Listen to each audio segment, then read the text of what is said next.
Retrieval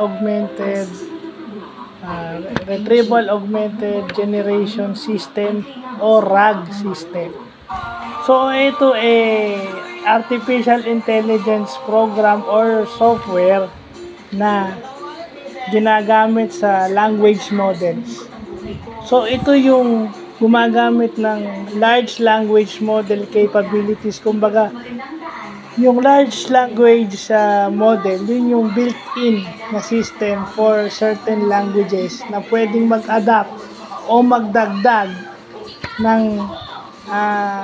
sources from the environment. Kaya nga sinabi rito yung A dito sa RAG, yun ang clue, augmented. Ibig sabihin ng augmented, dagdag from the environment, from the word augmentation. Kasi pag sinabi mo augmentation, dagdag, karagdagan. So, yan ang ibig sabihin yan. Huwag na nating palalimin, yan lang yan. So, yun yung mga bagong concept sa artificial intelligence na natututunan natin. No? Kasi isa sa functions ng artificial intelligence is mag-adapt sa environment kung saan siya nandun. O mag-adapt sa taong kasama niya. Say for instance, si Jarvis, or yung si Kit, yung sa Knight Rider. Nung ina-adapt niya yung capabilities ni Michael Knight as his driver.